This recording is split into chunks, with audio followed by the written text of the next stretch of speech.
welcome back to my YouTube channel. In the video today, I'm going to be making over this rather fabulous cabinet.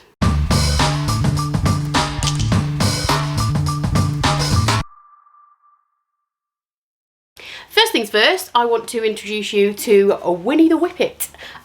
This is the new addition to the household. Some of you might know, if you follow me on social media, that we lost our lovely tat a few weeks ago. We've still got Bella, the crazy rescue, and yeah, she was a bit lonely on her own. So here's Winnie. I'm sure you'll see more of her. She's so cute. She's already nicked some paintbrushes and she's just run off with them. So I'm going to let her get on with that and we'll get on with painting. So onto the piece itself. This is quite a nice cabinet. It's got a pretty decent shape. It's got a glazed section to the top, a cupboard area here, and then 3 drawers lower down.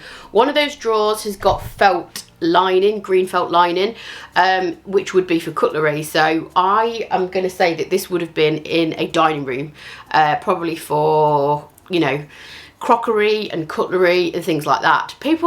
That's not really something people look for these days, correct me if I'm wrong, but I don't see that on the market an awful lot. So I'm going to style this as a drinks cabinet or a cocktail cabinet, because I think that'd be a little bit more desirable in today's market. And in terms of paint finish, I'm going to keep this super simple. I just think the cabinet's really beautiful. The handles are lovely. The glazed area is nice. I don't want to go over the top with any kind of decoupage or transfer. Just for this particular piece, I don't feel like it's right.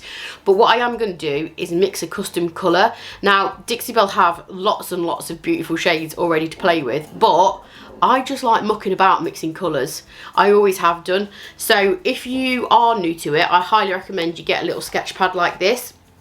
This is a watercolour pad, and the pages are nice and thick, which means they don't curl up when you put paint on them. And I just use this for just mucking around with like colour palettes, mixing colours, and that kind of thing, really.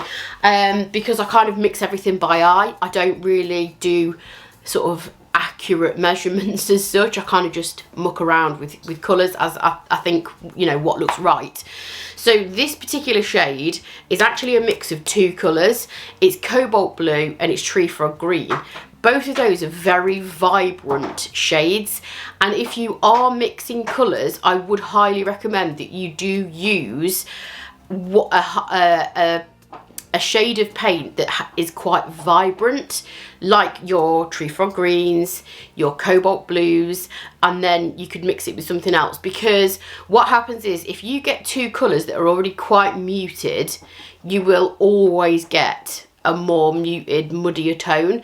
That's fine if you wanted a muted tone, but I want a kind of richness and depth to this colour. So if you do mix vibrant shades, you will usually get a vibrant but deep colour. Does that make sense? I hope that makes sense.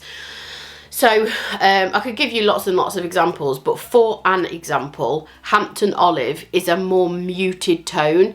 Even if I added a yellow into that, it would probably still be muted and slightly muddy, because it already has like a muddy tone. Whereas because cobalt blue and tree frog green are both really punchy shades, when you mix them together you get that vibrant depth of pigment, and you don't get like a muddier kind of version of the blue. I hope that makes sense. So that's what I'm going to do. This is got a slightly different mix ratio. This is slightly more green, this is slightly more blue. I'm going to play around a little bit more, but this is the kind of colour scheme that I'm going for. And first of all, before we do any of that malarkey, putting colour on, we've got to prep the cabinet. So to start with, I'm going to take the handles off. These are the handles, and you'll see why they're so special. They're really pretty, so I'm going to put those to one side and I'll be putting those back on at the end. And then I'm going to give it a good clean, as always, using Dixie Belle's White Lightning cleaner. And there was some kind of residue on this. It was a little bit sticky, so gave it a really good rub down, rinsed it with clean warm water, and then gave it a scuff sand. The varnish was kind of compromised in areas, so that was sanded smooth, and then I also taped off the hinges as well, just because out of experience, sometimes removing doors can be a little bit of a pain, because you can never get them to go back on in the same way. They sometimes don't sit square. So for this particular piece, I'm just going to use a bit of masking tape and tape off the hinges. That way I'm not going to get paint all on them. They're going to stay nice and neat, but it means I don't have to remove the doors. Also, I'm going to tape off that beautiful glass so I don't get any paint splodges on that. Again, I hate masking tape. I really do hate masking tape. It annoys me. It's fiddly, it takes a long time to get the line straight and everything like that, but it is worth it, especially if you've got a bit of glass to protect. So the first thing I'm going to do is prime this. You might think that I'm not putting anything on because you can't really see the product that I'm applying, and that's because it's a clear primer. The reason I'm using clear is because I want to distress this a little bit. So the clear primer is going to allow me to see the wood. When I distress the blue-green, I'm going to be able to see the wood underneath. As I mentioned at the start, I'd already played around with these two colour mixes, so I'm just roughly getting this by eye, but roughly I had about half a tub of cobalt blue, and I'm adding kind of the same amount of tree frog green into the mix, so it's about a 50-50 mix. Like I say, it's not an accurate measurement. I'm just doing it by eye to see if that's the colour that I want. The most similar colour in Dixie Belle's chalk mineral paint range is antebellum blue. So if you wanted a similar colour without having to mix two, you could use antebellum blue.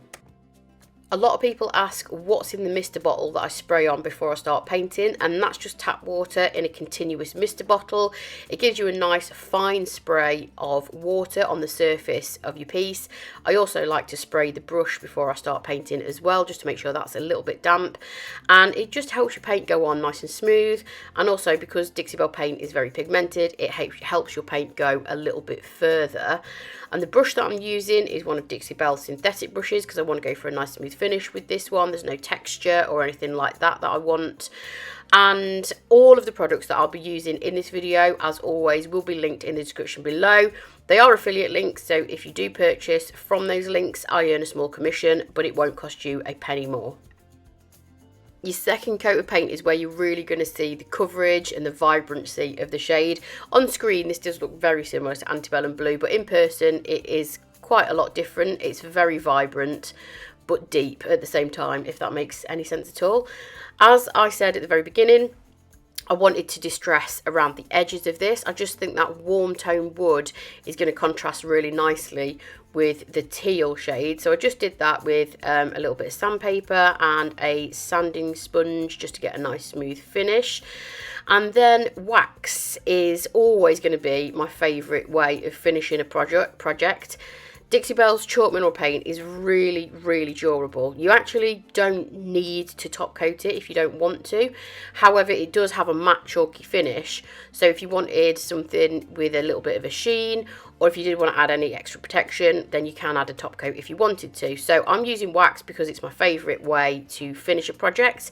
And I'm just doing clear wax and I'm putting it on with a sponge. I prefer using a sponge, especially if I've got a flat kind of plain surface like this over a brush. I just feel like a sponge gives you a much thinner, more even application, and you don't get any patchiness this way. That's just my personal preference, and I just like to work it into the paint and swirl motions and kind of run my sponge over it, let it dry for a little while, and then come back in with the rag. So this is the most important bit of applying wax, is removing the excess. Otherwise it's just going to stay sticky and tacky. You're not going to be able to buff it to a sheen, and it's just going to take forever to dry. So go back in with a lint-free rag and make sure you buff your wax out. Then if you want to add coats after that for extra durability, or if you think it might be patchy, you can always add subsequent coats after that.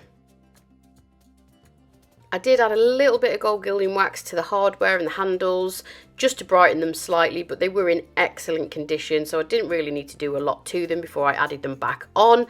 And here is the finished project. As always, thank you for tuning in and watching the video. I hope you enjoyed it. If you're not already, make sure you subscribe to my channel, and I'll catch you next time. Bye.